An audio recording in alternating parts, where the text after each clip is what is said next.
What's going on, everybody? Welcome back to the show. We are so excited to be in the studio again. I'm Jeremy Miller. I'm Dallas Terrell. And we are the Betterment Bros.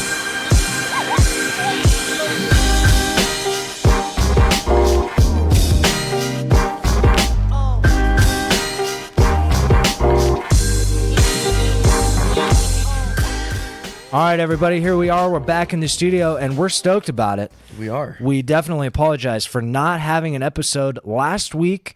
We're going to get into why that happened and ways in which we are actively preventing that from happening in the future.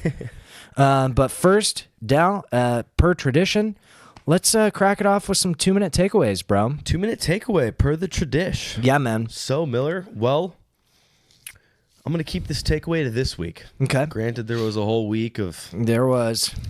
Actually, I could tie them both in pretty fucking well, dude. Let's do it. Check it out. The first week that we didn't record, disclaimer, or I guess not a disclaimer, a little sneak peek of why we didn't. Three letters. PG... Fuck. PGE. Yeah. I'm never wrong. PGE.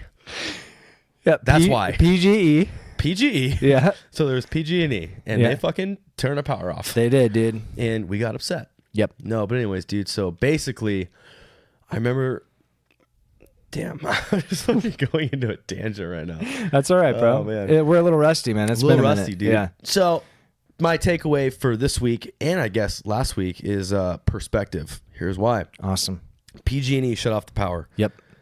Immediately, right? I'm in a group text with all the people that live in my house, and we're like, fuck, we need to get ice, we need to get water, and we need to save the fridge. We have all these groceries. And in my head, what I started thinking about, it's like, dude, I want to go fishing. Oh, like, man. I immediately already went to all the things that I could do without power. Man. Like, immediately, I was like, oh my God, dude, I could go fishing. It's like camping, but in my own house. Like, this is so fucking cool. This is exciting. This is adventurous. This is new. No, not other people aren't like that, I guess. Right. Other people are like, oh my God, how am I going to do this? How am I going to do that? So the takeaway is like my perspective of seeing the possibilities of what you can do, what you could do, who you could be, how you could be that is almost like, I don't want to say ingrained, but it's starting to be way more prevalent in my mind immediately rather than seeing what I can't do, seeing where I'm limited, seeing what I'm incapable of doing. It's your lifestyle, man. It's my lifestyle, dude. That's right. So it's so cool to see, like, I guess an example of that happening. It's right in front of me. I like look at this group text and they're like, oh fuck, what about this? What about that? And I'm like, does anyone want to go fishing? Right. You know? Anyone want to go camping in the No one living wanted room? to go. Right. But right. I didn't end up going fishing either because Right. I had fucking shit to take care of at the house. Yeah. But I really wanted to. Right. Second example of perspective just this week, I was a little under the weather, right? I started feeling sick Saturday.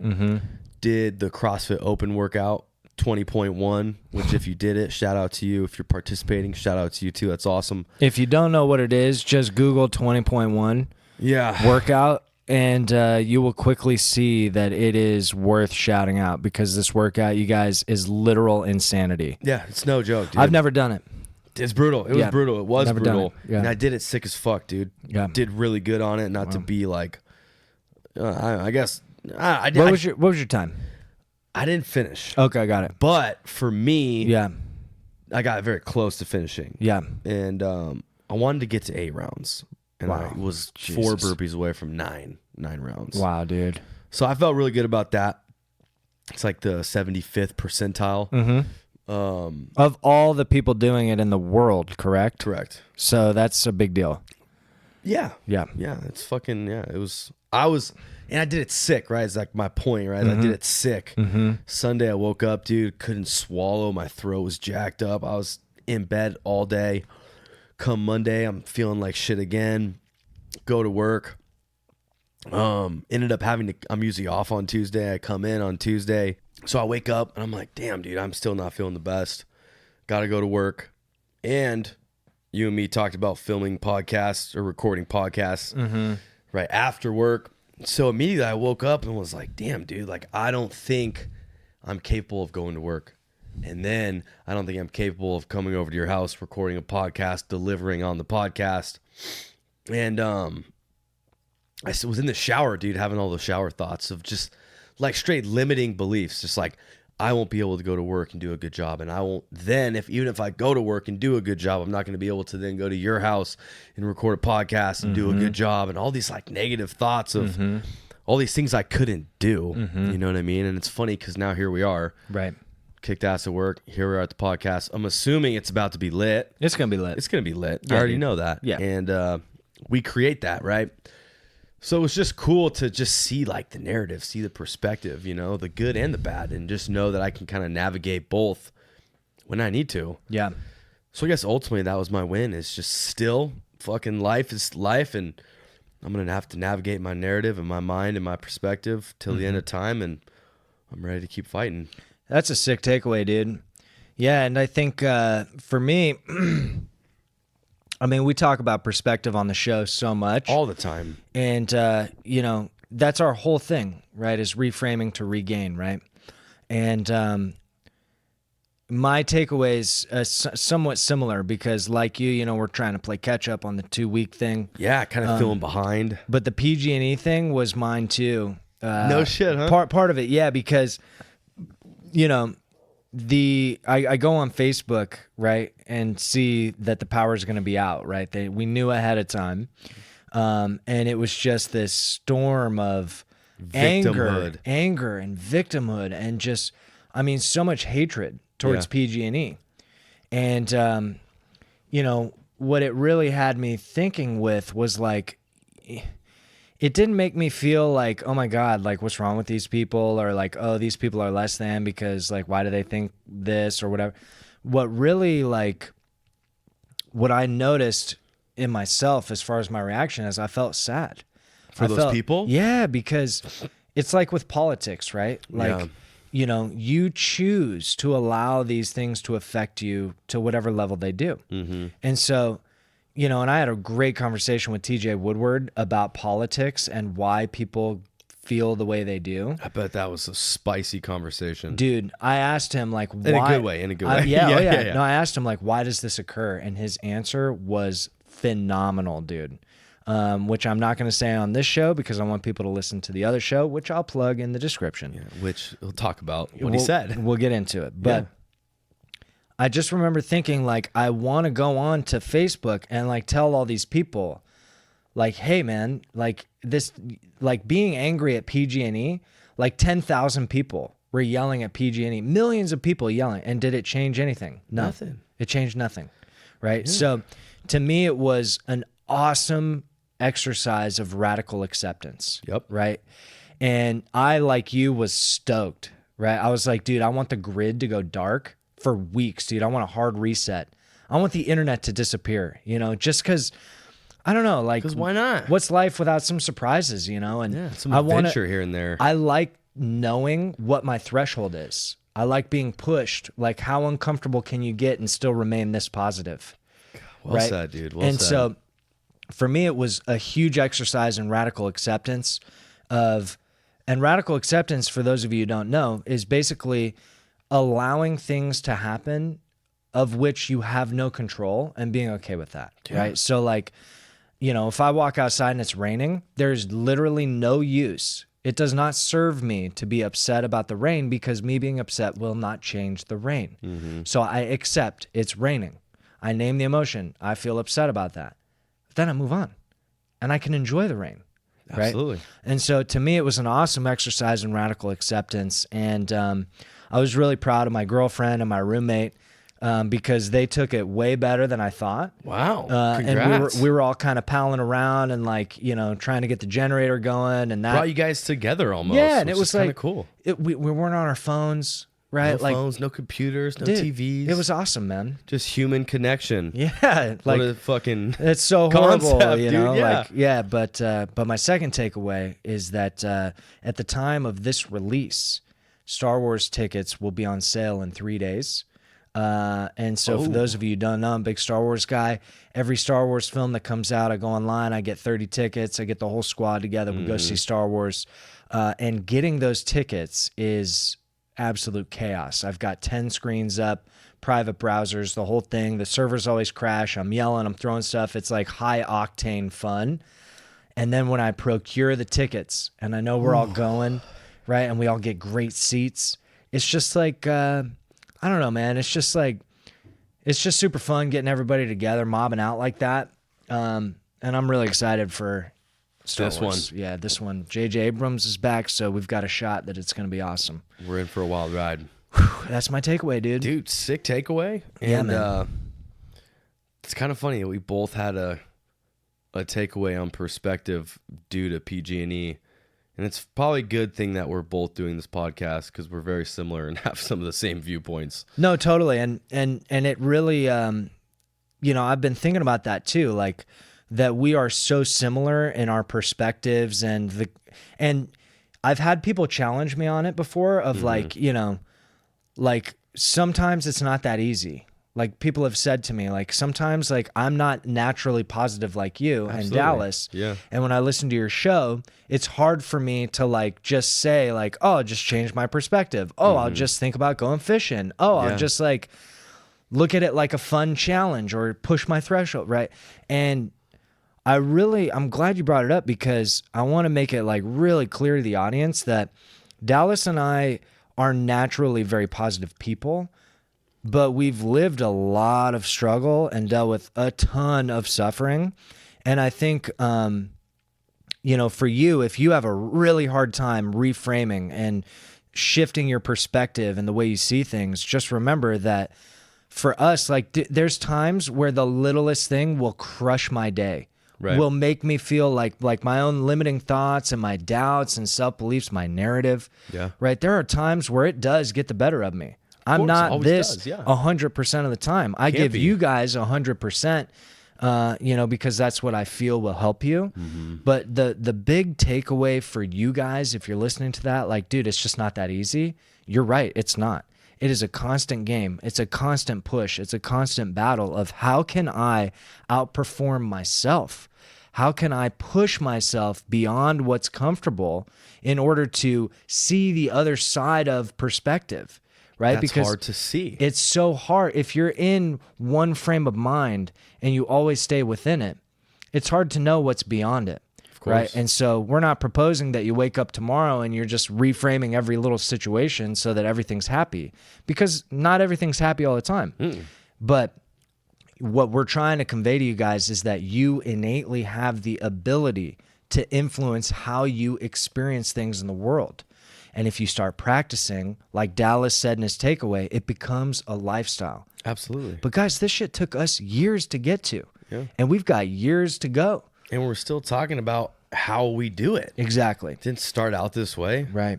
And it's not going to probably end this way. Right. And we do these takeaways, not just for the show, not for entertainment, and not even for your value, but for our own. Dude, because absolutely. Yeah. It's totally for us. By us doing these takeaways, we're forcing ourselves to express gratitude and find those things. And by doing that routinely for as long as we have, years before the show, we would say, dude, like, let's like share some sick wins. Like, what are you learning? What are you learning? Right. Like, it has become our lifestyle and it can become yours too. Right. Well, so if it's hard for you, know that is part of the game. It's expected. It's natural. It's normal. Mm-hmm. And that's kind of my riff on the takeaways. Yeah. No, I love that, dude. Yeah. And I think people need that, Fuck, dude. So just a little rant in there. I like it. Yeah, dude. Just a little. Hey, man, we're firing, dude. It's been a while. A bonus. So let's go to the funny problem, which I am super stoked about, dude. I remember reading it, but it's been so long, so it's still going to be an organic response. Okay. I have no idea what it is. I love that. So, okay. That's a good indicator. This is awesome. Oh, sorry about that. Okay. So this is from Jason. Our good friend Jason, friend of the show. Yep. Friend of ours. He's awesome. Legend. Oh, dude, are my hiccups coming back? They might be. You guys, we had to postpone recording tonight for half an hour while I waited for hiccups to go away. Let's hope they're gone. And they might be back. They might be back, dude. And they're violent. So, okay. This is from Jason. Oh, God damn it. They're back, dude. Just send it, dude. If you got to edit out your... you can do that. I'll try. It's hard, though, because they're in the middle of words. That's true. All right. This is from Jason. Who's it from? Jason. Statham? My wife, maybe. Oh, damn it.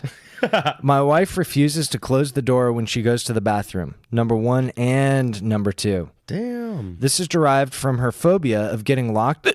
Damn it. Of getting locked in bathrooms. Please discuss. Just cliffhanger, just leaving it like that. Please discuss. That's it. Wow. I mean, dude, when I think about this, my first initial thought is always like, I'm very happy that they've reached a point in their relationship where they can do that. I know that I've reached that point in my relationship. Maybe not with the number 2, but I mean, number 1, I don't shut the door. Me either. Number 2, I shut the door because that's just polite. Sure. You know? I shut the door when I... God dang it, dude. Oh, man, I'm really sorry, audience. No, but okay. we're too far in it now to stop, so... Yeah, it's okay. I always shut the door, number 2. Yeah. But I'm also Crohn'd out, dude, so... You don't want no one to know what's going on in there. I don't want them to know. I don't want them to worry. Yeah. Right? Like, there's a lot of concern. There's some sounds that, you know, it could get bad, you know? So I close the door. But also there's this element of a phobia of being locked in a bathroom. There is. That's a real thing. I Googled it. It's a legitimate phobia, and I have to say I empathize with it. Oh, man. Yeah. Just roll with it. We're rolling with it. Just roll with it, dude. Accept it. Perspective. You got hiccups right now. I'm going to have to put something in the show notes, you know, just like, or in the title, like, hey, disclaimer, Jeremy has hiccups throughout the whole episode. So maybe they'll go away soon. Yeah, man. And even if they don't, we still got fire to say. That's it, dude. So, what was I saying? Oh, yeah, phobia. Phobia. Bathroom door phobia is a real thing. It's a real thing, dude. And, you know, I remember you can empathize. I saw Psycho at a young age, dude. I had a tender sensibility. I wasn't ready for that as much as I pretended to be ready to seem cool. Dude. I wasn't, man. And I was scared to shower for so long, dude. It was a huge problem. I bet. And so I empathized. And I think, like, you know, you're married, right? It's a done deal, man. The ink is dry. Mm-hmm. The door's open, man. Yeah. You know, I mean, just kind of got to roll with that, I think, Jace. Think so? What do you think? I got a handle for him. Oh, here we go, dude. I'll lay it down. If this was me, if I put myself in his shoes. Copy that. I get it, right? My girlfriend always shuts the door, and that's cool. I wouldn't ask her to open it, right? Whatever you want to do. But if she was opening it because she was afraid that she would get stuck, or maybe I would play a prank and jam the door or whatever, it's like, I know for me, if I'm going number 2, minimally, my phone's coming. Absolutely. It's 2019, dude. If you go to the bathroom with your phone, there is probably 500 people in your contact and all of social media that can come to your rescue. Right. If for some weird chance you do get stuck in the bathroom. Mm-hmm. Also, she for sure could chicken kick the door open if she needed to. She's fit, dude. She's fit, dude, yeah. Right? She could chicken kick that door open so easily. So maybe Jason, what he could do is present like, hey, shut the door, bring your phone in there, call me. I'll talk to you. Make sure you're good while you're in the bathroom. Sure, like a check-in. Reassure you that you're still safe. Sure. Right? So there's that. Step 1, you could do that. Walk her through. Do you have her catch some wins with the door shut? I like that. Number 2, maybe practice taking some deep breaths and meditating and being present with what's really going on. For sure. Right? That the door isn't locked. It's actually locked from the inside. Right. Which you're in control of. Right? Catch some wins there. And third, dude, I think would just be just having her catch some fucking wins with the door shut and reassuring her that it's okay. Yeah, and I think you're really onto something there because, you know, what's important when you're dealing with phobias is that you never make the person feel like it's not worth being afraid of. Right. Right? Like, I'll say it on air, dude. I have an extreme phobia of the dentist. Me as well. Extreme phobia, dude. Mm-hmm. I had braces for 10 years. They did some horrible things to my mouth, man. And I'm scared of the dentist. I'm scared of heights. Yeah. Big time fear of heights, right? And, you know, sometimes flying can put me on edge. I'm not like give me a Xanax, so I'm not here for it kind of. But, like, I'll be kind of tense. If it's, like, some thick weather, dude, I'll grab the armrest, man. I clam up, you know? Totally. And I think so, but what the worst thing when people do is like, why are you scared of death? There's nothing to be scared of. Yeah. Yeah, but that doesn't make it go away. Right. And I am. So. And I am, dude. And you Yeah. can't change that with your empty words, right? Right. And you're just making me feel like an asshole for being afraid of the dentist, right? Yeah. Or less than. Or less than, exactly. So for me, when you're talking about any phobia, whether it's the bathroom, whether it's heights, whether it's spiders, whatever, what's important is to acknowledge the fear for what it is, right? And don't try and prove the fear wrong, because it's not always based in rationality, right? It's based in whatever happened or is happening that is causing that uneasiness, right?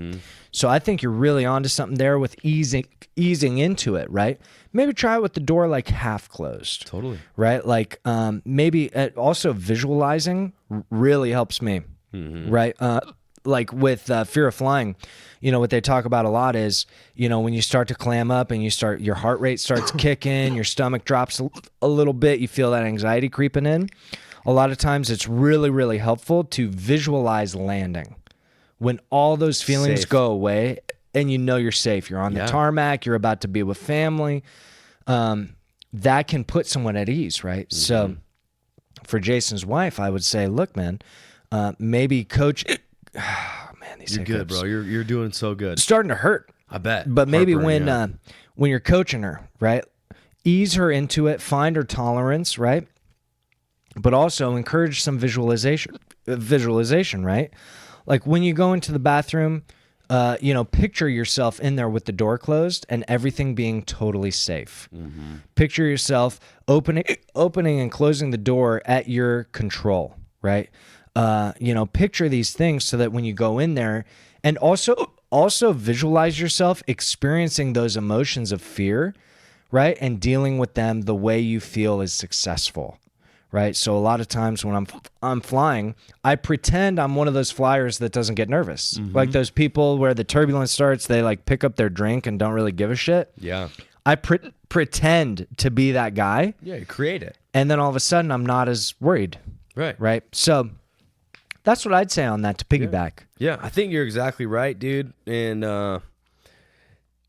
I know not everyone's a firm believer on this, but it's kind of hard to debate. But like, fear is invented. Like, we invent it ourselves. Yes. Like in the present moment when you're going number one or going number two, usually nothing presently is happening to be afraid of. True. But Very in your true. mind, it's threatening, or it's not safe, or it's discomfortable, whatever it is, right? Yes. There's something there in your head that's happening that's not really happening that you're afraid of. So you're inventing this fear 100%. for whatever reason. And like you're saying, we're not saying it's not real. We're not saying to push it to the side and act like it's not there. But what it makes me think of is when you're in the bathroom, you're stuck in your head. You're inventing things to be afraid of. Yes. Right. So how could you invent things like you're saying to be safe? How can you invent things that are going on outside of you? I would say, dude, bring a Rubik's Cube in there. Put all of your attention outside of yourself. Put all your attention on this Rubik's Cube. Try to solve it. I guarantee you won't really think about how afraid you are of some crazy scenario happening while you're in the bathroom of you getting stuck. You really got to get into that story to actually start feeling afraid. Dude, big time. And on that, it's so funny because I was listening to Joe Rogan and this guy was on there. I don't remember his name. I'll plug it later. Yeah. Oh, that was a big one. Oh, I'll plug it later. but he's talking about how, you know, depression and anxiety are at all-time highs. And it's because culturally, as a species, we have, you know, put so much of ourselves outside of ourselves. So much is external now with your phone, social media, all this stuff. Totally. And because we live in such a successful society where there's not that much to be afraid of, right? Like 100 years ago, you had every right to be afraid of everything because everything was an actual threat to you, right, to your survival. But now we're so in our heads, we're so removed from the present moment that we are habitually creating more and more fear, raising our cortisol levels, raising stress, which increases anxiety, which decreases dopamine and produces depression, right? So it is absolutely a factor that these fears are created in in our minds. Yeah, it's completely invented. So often I'll ask myself, I'll be afraid of something, and I'll ask myself, is there an actual reason in the objective environment, what I can see with my eyes, that should cause me fear? Is there something actually present that threatens my survival? And if the answer is no, I just acknowledge that. I say, I'm still afraid, but I don't have a reason to be. And that helps a little bit. But it's still okay to feel it. Just know that you don't have to feel it. Yeah, you could feel differently if you chose to. Yeah, and if you that's hard. We get it. It's super hard. It's super hard, but I also know, I just want to throw in that you guys are a very, very successful couple. I look at you guys and see nothing but love and fun and just positive energy and connection. And I know that if the biggest problem right now is that your wife leaves the door open, you got a great marriage. That's one hell of a marriage. Things are going great, man. Yeah. Unless we're playing Catan, then it gets a little dicey, but that's par for the course, man. Catan does that, dude. They're both really sharp. Competitiveness brings the worst out of people. It does, man. That's a pretty good segue. That is, dude. That's a good segue. But you guys are great. We love you. We thank you so much for the support and wish you good luck. And also, we'd love a follow-up in a couple of weeks. We would. Absolutely. Yeah. Let us know if that gets better. And if it doesn't, dude, something's not broke, don't fix it. You exactly, know what I mean? dude. Just give it time and give it space and, just let it roll, man. Yeah. Let the good times roll. Damn it. Yeah, she doesn't have Crohn's, so you're fine. Take it from me. You know what I mean? All right, let's go to the serious email of the week. This is from email. Sarah. Sarah. Let me pull it up. Dun, dun, dun, dun. Okay, you ready, Dal? I'm ready, bro. Here's the serious email of the week from Sarah. I'm going to do my best to get through this, guys, but these hiccups are starting to hurt. Oh, shit. Okay, here we go. Today, we were at our son Billy's basketball game, and my husband Tim would not stop yelling at him to pass the ball, play defense, acting all kinds of crazy. At one point, I felt like it was good to get Billy into the game, but on the other hand, I wonder if it takes the, quote, fun and joy out of it. He looked defeated at times. Then we saw another dad on the bench next to us, just staring at us, just staring at Tim, the husband, like he was a crazy person for yelling so much. Gotcha. Sideline dad. We thought it was funny, but we were also not sure if he was in shock by Tim or was thinking it was good that he was being a sideline coach. Hard to say. Ultimately, I want Billy to have fun, but when does it cross the line from fun to being stressed and feeling inadequate if you don't make the pass or get the shot, etc.? Gotcha. Is it teaching good discipline for later in life, or should it all be fun and games? Is there a happy medium somewhere? Great email. Yeah, great questions too. Great food questions. for thought, almost. Yeah, big time. Like, hey, here's a situation. Here's some food for thought. Yeah, big time. Wow. Okay. So Dal, I mean, I know that you were raised as an athlete. You were an accomplished athlete in your baseball career. Yeah. What do you think, man? What do I think? I think my initial thoughts. I definitely had a father very similar to Billy's, and I like that personally, because I think it shows passion. Right? I think it's better than having the dad that's not there at the games. That's for sure. Right? I think it's better to have a dad that cares too much than too little.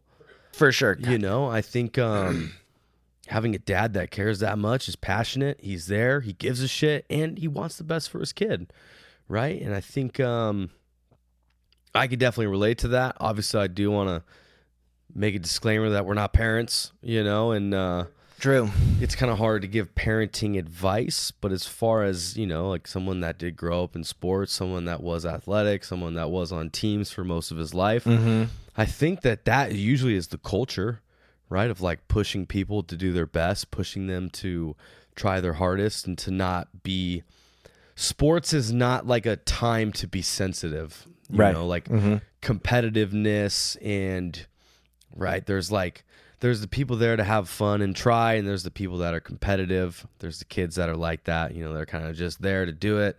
And there's the kids that are there to get better and be competitive. Yep. So I think it's all preference, you know, on like the kid and shit like that. Sure. And usually the parent has their own expectation right? So it's hard to not like project onto the kid. Yes. So I would say knowing where your kid's at, right? Let them have fun. Let them experience it for themselves, but definitely push them, right? Everyone needs a little push. Everyone needs a push from their mentor, their dad, or their coach. Sure. Right? So I definitely think it's hard to bring the like, I want to say sensitivity into it, you know, and bring the feelings into it. But sports and competitiveness is more of like an intuition, more of a passion, more of a drive, rather than a feeling or an emotion. You know what I mean? Like, No, I know exactly what you mean. Yeah, and it's kind of like a thoughtless, like emotionless, like fight or flight, competitive, like urge towards success. I don't know. It's very primal. Very primal. Yeah, absolutely. Yeah. No, I think you're right, and I've got something on it because, you know, you and I both played sports growing up, but mine was a little different because, you know, I played baseball for a lot of years, but we were like the riffraffs, man. We were the Mighty Ducks before Gordon Bombay came in and saved the day and turned the team around. Oh man, you guys never turned around. No. Damn. And so it was like losing every game, you know, like we were just the riffraffs out there. We're just here to play, man. Yeah, we we had no idea what was going on, right? But what I will say on the sports thing is that, you know, sports for kids is so healthy because it teaches them how to be part of a team. It teaches them how to be a good sport. It teaches them how to work together and be accountable for themselves in a group dynamic, right? Of course. So getting a kid into sports is absolutely crucial if they're into that kind of thing. Yeah. Getting a healthy competition, you know, growing in them young is really important because what's happening in our culture right now, unfortunately, with our age demographic and younger, is that there's like the mindset of participation medals, right? Which I'm super not down for.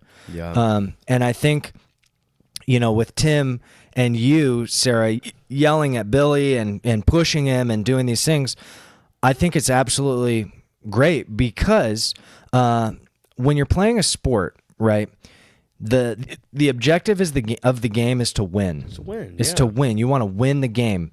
And when you lose, you learn from losing, right? So you can win. So that you can get better and then win. But the problem with participation medals is that you don't learn as much from it. If I lose at something right now, I don't go, well, I tried. I go, okay, what do I need to do differently so that I can win? Right. Right. Be successful. And so with Billy, what I see, if he's into the sports and he's having fun, even if he gets down on himself, even if he messed up the play and didn't win the game, right? Those are good, healthy things because it teaches them that in life you will lose, right? And the objective of life is not to lose, it's to win. The objective of life is not to just have fun and dick around, for a lack of better expression, right? The objective of life is not just to show up and participate, right? And that is where we've gone wrong. That's what being homeless is like. Exactly, right? And winning nowadays, is looked at like it's a bad thing almost. Like if I went out and I polled people and I said, how do you feel about this statement? I'll do whatever it takes to win. Most people would have a negative reaction to that. But what's wrong with winning, right? And so to me, you're pushing the kid, you're pushing him to win, and that is going to teach him that winning is not easy. Winning is hard. The only way you can win is if you've lost and learned from it. Right?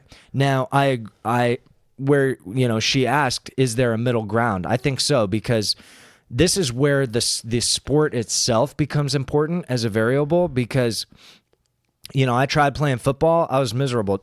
I just didn't have fun playing football. I tried playing basketball. Same thing, dude. I went to a couple practices and I was like, look, it's just not my jam. Right. But with baseball, I was like, I enjoy playing baseball. This is fun. I was into it. I love going to the games. And then it was fun to win. It was fun to work on myself, to push myself, to get better, to fail and learn from it so that I could then win, because that win having had fun developing your skills, having experienced stress, anxiety, and sadness over the losses, that made the win taste that much better. Absolutely. Well said, dude. And then, naturally, both of us graduated towards skateboarding, which you're competing against yourself. Oh, yeah. But the same things apply, right? If I didn't land a trick, I didn't want my friends to be like, oh, it's all right, man. Like, don't worry about it. I wanted them to be like, dude, try it again. You're not stopping until you land it, man. Yeah, like, you got to land it. And I knew, like, I couldn't just go home knowing I didn't kickflip off that ledge. Or failed, yeah. I have to go back and land it, dude. And I'm not going to stop until I do. And I bet it drove you crazy, and I bet you either got the trick or got hurt. Exactly. The only reason that's how I was. Yeah, dude. The only reason I would give up is if I got hurt or the cops came. And the reason we were like that in a sport where you literally compete against yourself is because each of us had a background in team sports where losing is not good. Totally. Right? Because if I had gone out there just to have fun, quote unquote, I would not see the problem with failure and the gratitude in success. And without those lessons, you're just meandering through life, right? Well said, man. So that's what we got on that. Now, as far as the other dad looking on like, oh my God, you guys are crazy, my gut reaction is that dude needs to put his shoulders up and realize it's a game, right? Now, I'm also not a parent, so, I don't know. You don't have like that protectiveness of like, hey, don't yell at the kids, they're sensitive. Right. But also, like, I can say, like, what we just riffed on is that culturally it's like not okay to like shame your kid. And I don't think it's okay to shame your kid. But I do think that there is a line where between pushing your kid towards betterment and suppressing your kid with, shame and things like that. And only you and Tim know that line because only you and Tim are Billy's parents, right? So you gotta feel the kid's energy. You gotta see where he's at. And I would say if you're worried about it, check in with him. Hey, how are you enjoying baseball? Right? Like how do you like it? What does it feel like when you like get him to start naming the emotions, and then you'll have a better read on whether or not you're coming on too strong or not strong enough. And regardless, I don't think you should pull back and just say, fuck it, let him have fun. But maybe you could change the approach. Yeah. Right. And I think that's perfect because like what you're saying, right, is like you're winning, you're trying to win. And if you don't win, check in with them, see how they feel, handle that, deal with that. Okay, positively reinforce. They probably feel that way because they didn't win, or they probably feel bad because they didn't do a good job, right? So they can't really learn the lesson if they don't lose. They can't learn the lesson if they don't try. Right. So if you can check in, help them kind of navigate where the lesson is where the lesson is and where it can be had and learned. Yep. Then you can help them figure out how to keep moving forward to win. Brilliant, and to do dude. better and to be competitive. Yep. And an example out of my life, I can think of two of the best lessons I've learned in my life. I learned from my dad through sports. First one, I wanted to do so well in baseball. When I struck out, I would fucking cry. Third grade, fourth grade, fifth grade. Like I wanted to do so good, so badly that when I didn't, it upset me so bad. Right. And I'd slam my helmet, I'd slam my back because I'd just be so upset, right? Sure. That like I fucking didn't do a good job. Right. And so my dad would always say, he would look at me and he'd say, next time, right? Like if you swing and miss the ball, okay, cool. That's over. Think about the next pitch. You struck out last at bat, but what are you going to do next at bat, right? And he kind of taught me almost like the present moment, like the past is the past. What are you going to do with the future? Right. What are you going to do with the future? And it got to a point where it was just like, I'd strike out, I'd look at him with this like, I'm about to fucking kill someone look, and he'd just mouth next. Right. Next. Right. Same thing with pitching. I threw a ball, I walked somebody that hit a home run. Somewhere in the crowd, he'd be over there just like, next.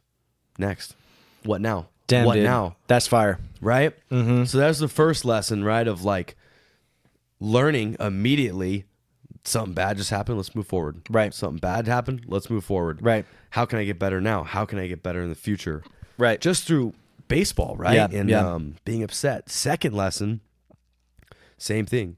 I was playing baseball, and I would get even more mad when the umpire told me that I was out, right? So if the umpire called strike 3, right? Or if the umpire said, basically that's kind of the only outcome, right? Yeah. The pitcher throws a shitty pitch.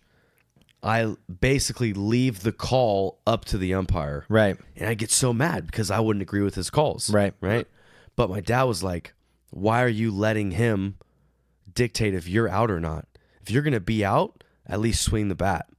Right. At least swing the bat, because then you know it's your choice. Right. Swing the bat. If it's over your head, don't let the umpire tell you if you are or are not out. Right. That's not his call. Right. You're at bat. You get to play. You get to hit. Fucking choose to. Right. I don't care if you swing and miss, but at least you know it's your fault, not his. Exactly. And it was kind of like this accountability, responsibility, like brought on to me through a perspective I would have never seen. Right. Right. Where I would let this guy dictate what's about to happen to me on this plate. It's like, no, dude. And so I started fucking striking out all the time, dude, but I was happy about it. Right. So I was like, fuck you, dude. I did this myself at least. You know? Yeah. I'll go beat the shit out of myself in my head now. Right. But you don't get your moment. Right. You know? Well, and I think like exactly those examples prove that I don't think the issue would be or is the fact that they are pushing Billy in sports. Not at all. Right. And the judgment from the other person. Look, we've talked about on the show before, you can't control what other people think about you. And it doesn't matter what other people think about you. It really doesn't. Or right? your husband or your kid. Right. Like it's like within your tribe, it's important to get feedback and stuff. But like at the end of the day, if I'm going to do something and you, Dallas, were like, dude, I think you're dumb. Chances are pretty high I'm still going to do it because I need to prove myself that I'm being dumb. Right. Totally. And so I don't think it's the fact that you're pushing him, but I think in order to, feel good or feel like it's constructive, Dal nailed it. And that is check in with the emotion that he's feeling each time, she mentioned that he was stressed or looked anxious or whatever. Check in with that. Hey, what are you feeling right now? Mm-hmm. Where do you feel it? Okay, what's going on? I feel like I didn't do a good job. Okay, got it. Why do you think you didn't do a good job? I didn't try this hard enough. Okay, cool. That's what we'll practice this week. Yeah, how can we try harder this time? Right. And that we make adjustments. And that will teach him that you don't want to lose and you want to win, and you can only win if you've lost and learned from it. Dude. And that's important stuff. That is. And dude, just showing up to have a good time, like that's what you do at a concert, man. Yeah. That's what recess is for. That's where participation trophies are handed out. Exactly, dude. And you pay for them. Right, but sports, the expectation is not show up and have fun. The expectation is have fun winning the game. Mm-hmm. Right? Have fun in the battle. Have fun in the mud, dude. Yeah. Right? And whether that's skateboarding, a self-sport, whether that's baseball, lacrosse, it doesn't matter. Music, anything. Chess, Fortnite. Everything, whatever, dude. Everything is that we want to encourage that generation, God help us, to not be so complacent with losing and winning, because it has gotten us into a crazy rut where everyone is soft as butter and so sensitive, dude. And like, how dare you say I lost? It's like, you fucking lost, man. It's like, no, I don't lose, man. I showed up. Right? Yeah. It's like at work. You're not expected to just clock in and clock out. You're expected to work and better the organization, with whatever goal that is. Yeah, propel the company, service your clients, make the sale, like do the. It's like if Billy grew up just having fun, and then when he goes to work and he doesn't land the sale, he's not going to be like, oh my God, I suck. How do I not do this next time? Yeah, and then he's a bad salesman. Yeah, his job's not to just be there. Right, his job's to fucking be win. here from 8 to 5. That's it. Just be here. Right. Those jobs don't exist. Dude. No, and the jobs that are like that aren't the jobs you really want. They don't pay much. And because on any scale, any level, there is a game, and the objective is to win the game. Yeah. So I applaud you guys for encouraging him to win the game. I applaud you guys for writing in, because it's an awesome email. Good food for thought. It really is. It absolutely. Yeah. I bet so many people can relate to this. Yeah, totally. And I want to hear from the parents out there. If look, we're not parents. We don't know. If you guys think we're like totally full of shit, let us know, man. Yeah, so we don't have to get on air and be wrong again. Yeah, dude. So we can learn, realize that we lost, and then reel it in, and probably just leave parenting to some other people. Yeah. You know, fuck. we'll have other parents start a Betterment Parents podcast. They're like, someone's gonna write a review like, yo, stop hitting these motherfuckers with parenting questions. They ain't got shit, dude. Yeah. Also, side note, if any of you guys have like cool cures for hiccups, just DM us, all right? Like now. Yeah, because this is brutal, guys. God damn, dude. But that's kind of all I got on that, Dal. Yeah. I think the only other thing that is even like noteworthy, maybe we touched on it, maybe we haven't. Yeah. But is like just kind of like maybe, I don't know, like not being embarrassed of your husband for giving a fuck. Yeah. You know, I don't know if that's like too subjective, but like, I think it's really easy because, you know, like she sounds like she's into it. she is, Right. but she also sees the other side where Yeah, it's and like, she's like, "Oh he? fuck, is he crazy?" Yeah, He's so crazy in love with his son. Yeah. To be fucking successful. yeah, he just wants him to win so Yeah, bad. and I think that's like, if I was a girl, I'd be like, that's kind of hot, you know? Fuck Right. yeah. And I think like where it gets lost, you know, because I'm thinking of like my childhood, and it's like I didn't get good grades, right? And you know, the way like my bad grades landed with my parents, specifically my dad. Dad, I love you. I appreciate you. Don't get it twisted. Shout out, but, Bruce. Like the way it landed, sometimes it was like so much shame. Totally. Right. And Let that did down, not, disappointment. it didn't serve me. Right. Because I lost, but we didn't have the process after. We didn't get to Right. process the emotions together. What does this feel like? What's behind this? Where do you feel it? Name the emotions, name the situation. Right. Okay. How do we get better? Right. It was like, you know, there was some of that, but it was mostly shame instead of like a firm encouragement. And so I think like, you know, you guys are both showing up and you're stoked about it. And so like, I don't want to say like, you know, push your kid to win, and nothing else matters but winning. I think it's really important that you craft the dialogue to be sensitive and empathetic towards his feelings, Yeah. but not enabling him to just coast and not fear or resist losing. If that makes sense. Learn. Exactly. Yeah. Exactly. That's funny, dude, because you were like basically kind of painting a picture of like maybe your dad like leaving out the lesson, Yes. right? My dad was the exact opposite. Everything that ever happened ever was a lesson. And it was almost like, fuck, here comes another lesson. You know? Right. Like, I remember one time like him picking me up from school, dude, and I was like, yeah, dude, it was so funny. Like my buddy was like throwing like a pencil at like this girl's balloon to like pop it. And he's like, that's fucked up. You want to know why? And I'm like, fuck, dude. So I was like, all right, new plan. Not going to talk about my day. You know? Yeah. It was just like that example. It was just so many in a row where it's like, fuck, dude, no matter what I bring up, it's like lesson. Right. Looking back at it, they were all fucking right and applicable. Totally. You know, but then Yeah. you have that threshold of like how many lessons you could take in. You know, For like- sure. For sure. And I was in high school, you know, where Yeah. you think you know everything anyways. Yeah, but exactly. And I just think- thought that was funny. We were like, I didn't get that lesson. And I'm over here like, bro, I got fucking all the lessons. Yeah, you know? dude. Now I'm thankful. Right, You know what I mean? right. Back in the day, though, I was probably like, fuck, man, if I get one more lesson, I'm going to fucking kill myself. and that is the most important takeaway of this whole episode.